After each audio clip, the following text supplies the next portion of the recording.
राज के लिए सीकर का राजा कल्याण सिंह की जयंती एक आदर्श हो सकती है। किसानों के लिए दमन का कल 20 जून को कल्याण सिंह की जो जयंती मनाई गई, उसमें केंद्रीय मंत्री, सांसद, विधायक राव राजेंद्र सिंह, कई जो अपने आप को गणमान्य कहते हैं वो लोग भी उसमें शामिल थे। व्यापारी वर्ग भी उसमें शामिल था और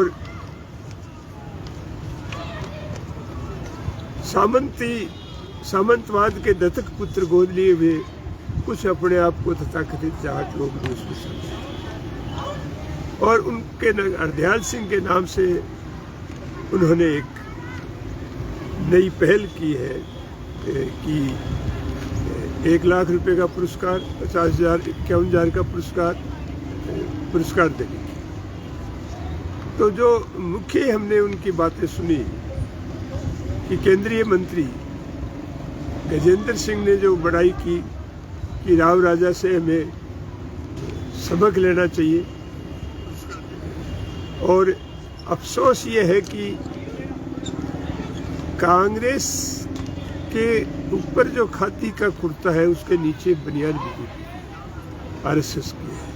वो भी कहते हैं कि राव राजा कल्याण सिंह से हमें सीखना चाहिए। ये बात मेरे निजी दोस्त राजेंद्र पारिक ने भी बड़ी बढ़ चढ़ के कही, लेकिन वो ये नहीं समझते इस मुल्क को जब 15 अगस्त 1947 को जो कहते हैं कि आज़ादी मिली, तो 15 अगस्त को भारत नाम की कोई संस्था नहीं थी। 3 हिस्से थे और ये सीकर का शेखावाटी का इलाका जो है ये सामंती प्रिंसेस इंडिया था, जिसको सामंतों का भारत कहते थे।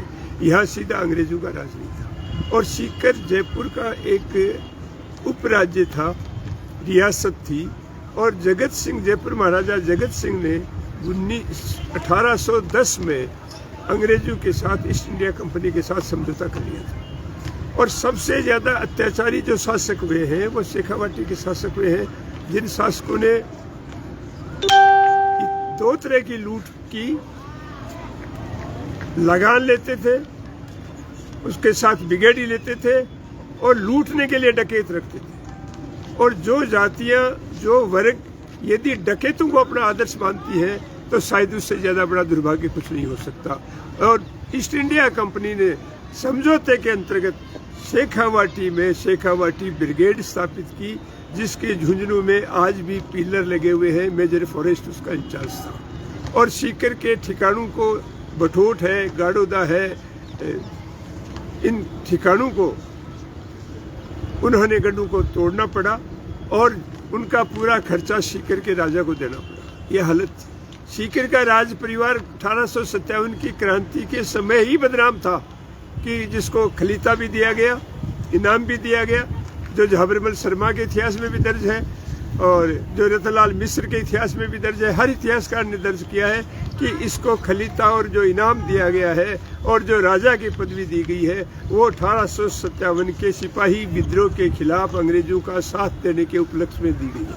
और तात्या टोपे को गिरफ्तार कराने के उपलक्ष्य में इनको पूरी पोशाक दी, जिसको खलीता कहते हैं। एक सब ने ये बात इतिहासकारों ने लिखी है, लेकिन उनको ये बात नहीं सूझी। फिर दूसरा, इन्होंने जो लोगों के साथ जो अन्याय किया है, अत्याचार किया है कल्याण सिंह के शासन में, खुड़ी के अंदर जो एक सामाजिक कोई हक नहीं था, आज आरएसएस ने एक संस्था बना रखी है सर्व समाज के नाम से, जो अपने अपने जातियों में जो सबसे गए गुजरे जो लोग हैं, जो विराज का धंधा करते हैं, जो भू माफिया लोग हैं, उनका उन्होंने एक सर्व समाज बना रखा है। और वो ठेका लेते हैं कि उस हम समाज का है और उनको ले जा करके वहाँ खड़ा कर देते हैं। तो इन जब अत्याचार हुए, उनको दिखा नहीं कि अधिकार नहीं था किसान को पढ़ने का, किसान को अधिकार नहीं था रात को शहर में रहने का, किसान को अधिकार नहीं था नौकरी करने का, किसान को अधिकार नहीं था घोड़ी पर चढ़कर तोरण मारने का। जब 1935 के अंदर घोड़ी पर चढ़कर तोरण मारा गया, उस समय जो बींद बना हुआ था उसको मार दिया, और मार ही नहीं दिया। सीकर के राजा कल्याण सिंह ने उसकी FIR तक दर्ज नहीं होनी। 1935 में जो कूदन को कांड हुआ जिसके अंदर 4 किसान शहीद हुए, उनके ऊपर उल्टा जो और किसान नेताओं हैं उन नेताओं के ऊपर मुकदमे चले। कूदन के अंदर सुबह इन्होंने रेड दी वहाँ, और सबसे उस समय अत्याचारी शासक जो कैप्टन बेग था इनके साथ था, निर्देश कल्याण सिंह के थे। इन्होंने कोई लूट में कमी नहीं छोड़ी। इन्होंने बहरूपरा को लूटा, इन्होंने कोठरा को लूटा, कूदन को लूटा, बठोट के अंदर फिर मर्डर करवाए जो डाका की रानी के गांव में है, और सियोट जागीरदार ने जो सीकर के नीचे था उस जागीरदार ने सियोटियों के बास के गांव के अंदर इन्होंने हद कर दी कि जितना अत्याचार औरतों के साथ किया जा सकता है उन औरतों के साथ अत्याचार ही नहीं किए। उन औरतों को सीकर इस हॉस्पिटल में राजा ने मना कर दिया उनका इलाज करने कि वो इलाज तक की छूट नहीं देते। एक तरफ ऐसे हत्यारे लोग, एक तरफ ऐसे लोग। अब आप और हम, हमारे लिए सब एक जैसे नहीं हो सकते, क्योंकि किसी भी सिक्के के 2 पहलू होते हैं, एक हेड और एक टेल। आप यदि एक तरफ देखोगे तो बात समझ में नहीं आएगी, आपको दोनों तरफ बात देखनी पड़ेगी। और इस सामंती व्यवस्था की यदि हम देखें, जिस हरदयाल सिंह के नाम से इन्होंने जो किया है, पुरस्कार देने की जो घोषणा की है, वो हरदयाल सिंह कौन था? हरदयाल सिंह कल्याण सिंह का बेटा, जिसके लिए सबसे अच्छा इतिहासकार इस इलाके का जो है वो रतनलाल मिश्र है, जो शेखावाटी का नवीन इतिहास लिखा है। उसमें उसने पेज नंबर 218 पर लिखा है, सीकर के आंदोलन की जिस बात का उल्लेख पर किया गया है उसमें मोटी रूपरेखा निम्न प्रकार से है।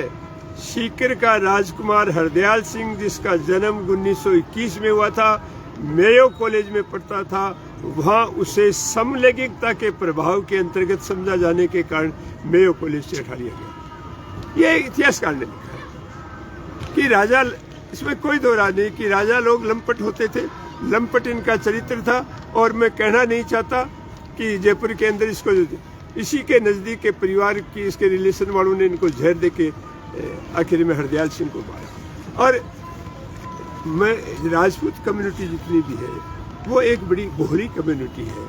उनको पैसा नहीं चाहिए, उनको सम्मान चाहिए। आप उनको इज्जत दीजिए, उसके बाद में वो आपकी मदद करेगा। और राजपूत को ये कोई समझाए कि भाई वो राजा है, वो राजा नहीं है, राजा अलग चीज़ है। इन राजाओं का सबसे बड़ा सहयोग किसानों को इन्होंने बर्बाद किया ही, इन्होंने राजपूतों को भी बर्बाद किया। कि राजपूतों को भी जहाँ जहाँ इनका राज था, जहाँ जहाँ गढ़ था, वहाँ इनको बसने की इजाज़त नहीं दी। यदि ये कहते हैं कि राज परिवार हमारा है, तो मेरे को शेखावत का 1947 से पहले का एक घर बता दीजिए और मैं आपको मुंह मांगी इनाम दूंगा, या मैं ये एकेडमिक जॉब छोड़ दूंगा। कोई राजपूत में जहाँ गढ़ की छाया पड़ी वहाँ नहीं बसने दिया गया। गढ़ उस गांव में नहीं बनाया जिस गांव में राजपूतों का बहुमत था। जोधपुर में किसी को जोधा को नहीं बसने दिया गया, बीकानेर में किसी बीका को नहीं बसने दिया। इन्होंने बसने ही नहीं दिया। और उनको शिक्षा की तो सवाल ही नहीं उठता कि उनको कोई शिक्षा के लिए दिए। खुद कल्याण सिंह खाली ऊपर एक कल्याण लिखना जानता था और उसके अलावा एक अनपढ़ था, अड़ियल भी था। उसी का नतीजा हुआ कि इसको गिरफ्तार किया गया, इसको पागल करार दिया गया और सीकर को कोर्ट ऑफ अवार्ड के नीचे लिया गया, सीधा जयपुर के नीचे। और जिससे शेखावाटी जो इजलास है झुंझुनू के अंदर, उसके नीचे इसको दिया गया, इसको जेल में भेजा गया। जब वहाँ जेल के अंदर जो समझौता हुआ, और मैं तो कहना चाहूँगा कि इस सामंतवाद को कायम रखने में कांग्रेस की भी उतनी ही भूमिका है जितनी और लोगों की भूमिका है। क्योंकि महात्मा गांधी ने हरिजन में ये लेख लिखा था कि राजा तो हमारे हैं, जहाँ जहाँ राजाओं का राज है वह कांग्रेस बनानी नहीं है। 1947 तक भारत के अंदर कांग्रेस की स्थापना हुई नहीं, यहाँ 1947 के बाद स्थापना हुई। और इन राजाओं को जो राज है, सीकर के राजा का जो राज है, वो 15 जून 1954 तक सीकर के राजा को रखा। और यहाँ के किसान आंदोलन हिंदुस्तान के अंदर इतना बड़ा मजबूत एक आंदोलन था जो ब्रिटिश पार्लियामेंट में भी जिसके ऊपर बहस हुई। और मैं ठाकुर देशराज को धन्यवाद देना चाहूँगा कि जिसने सबसे ज़्यादा इस किसान आंदोलन के ऊपर लिखा है। उस किसान आंदोलन को आप पढ़िए। और 15 जून 1954 से पहले 52 के इलेक्शन हो चुके थे और राज सीकर में कल्याण सिंह का था। तो ये जो किसानों को अधिकार दिए गए हैं, पढ़ने का अधिकार दिया गया है, रात को शहर में रहने का अधिकार दिया गया है, नौकरी करने का अधिकार दिया गया है, ये कल्याण सिंह ने नहीं दिया। ये जेल के अंदर जो जयपुर महाराजा और इनके बीच में समझौता हुआ और वाइस राय ने 15 अगस्त 1942 को इसको जेल से वापस रिहा किया गया। इसलिए ऐसे अत्याचारी शासक की जयंती मनाए।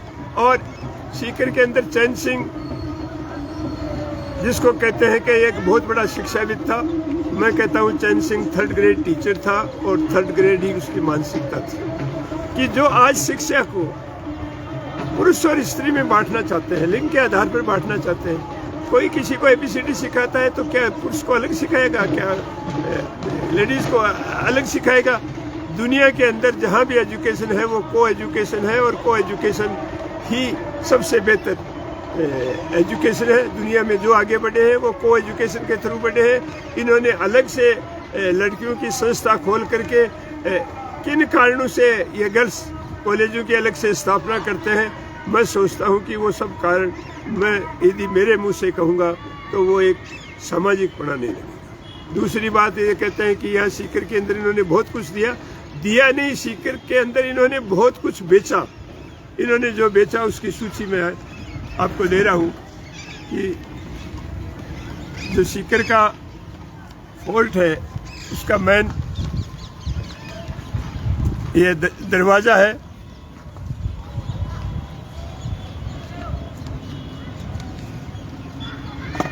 ये बेच दिया।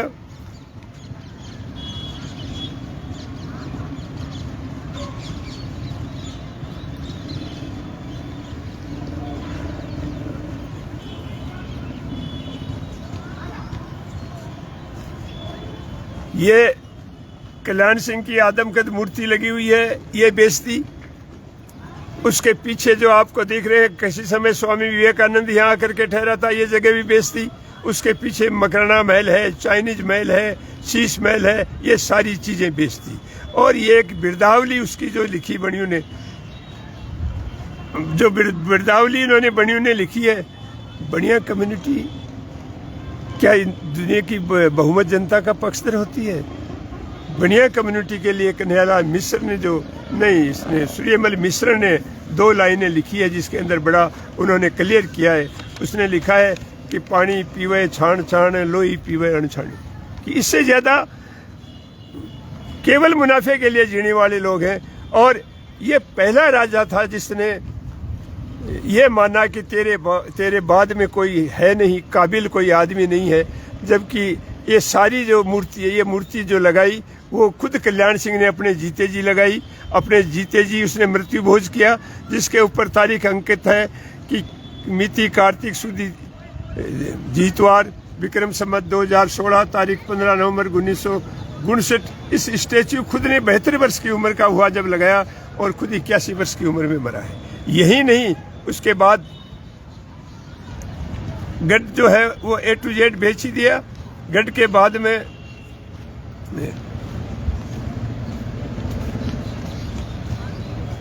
ये आपको दिख रहा है एक होटल शिव पैलेस। अब मैं इसके अंदर आपको दिखाता हूं। ये कल्याण सिंह की मार्बल की पूरी बनी हुई छतरी है, जिसकी कल्याण सिंह की आदमकद मूर्ति है। यहाँ विक्रम सिंह की भी मूर्ति है। ये उनकी जगह है जहाँ इनका दाह संस्कार किया गया है। ये हरदयाल सिंह की मूर्ति है, आदमकद पूरी मार्बल की छतरियां बनी हुई है।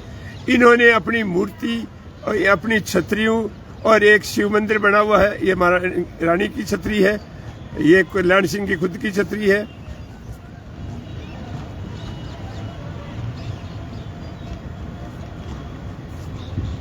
ये शिव मंदिर है शमशान घाट का।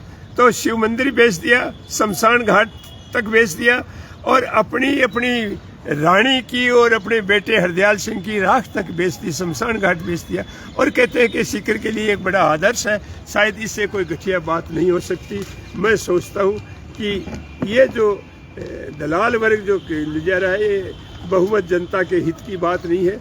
किसानों के लिए सामंतवाद जो है आज भी वही दुश्मनी का रूप है, और इस देश का दुर्भाग्य है कि लोकतंत्र का नाम लेकर कांग्रेस ने भी इस सामंतवाद को जिंदा रखे। हम इस सामंतवाद को आगे नहीं चलने देंगे। 3-4 जगह इनकी मूर्तियां लगी हुई है, और जो कल का बयान आया है राजेंद्र पारिक का कि वहाँ एक मूर्ति और लगाई जाएगी, मूर्ति नहीं लगाई जाती। हालांकि मेरे को मालूम है, मैं सीकर के इतिहास के बारे में जब इनके अध्ययन करता हूँ तो राजू पारिकवर जिनको खंडेला से इसलिए लाए थे सीकर, मल्ले बढ़ने के लिए नहीं लाए थे, इसलिए लाए थे कि एक सामंती परंपरा है कि राजा मरने के बाद दूसरा जब गद्दी पे बैठता है तो राजा को कंधा नहीं देता, चाहे उसका बाप। उस सरकारी लाश को घींचने के लिए राजपुरोहित होते हैं, वो राजपुरोहित उसकी लाश को घींचते हैं और उसकी औरतें बाल कटवा करते हैं राजन जनानी के सामने रुकती। आज वो बड़े बहादुर कहते हैं कि हम ये मूर्तियां लगाएंगे। इसलिए सामंतवाद को आज़ादी के समय ही समाप्त कर दिया जाना चाहिए। उसी समय यदि खत्म हो जाता तो शायद और दमन कम होता। आज की व्यवस्था सामंतवाद को पुनर्जीवित करना चाहती है, लेकिन मैं सोचता हूं कि जनता इसको समर्थन नहीं देगी, पुनर्जीवित नहीं करेगी। जनता के लिए एक दमन का प्रतीक है। इन्हीं के साथ मैं मेरी बात समाप्त करता हूं। धन्यवाद।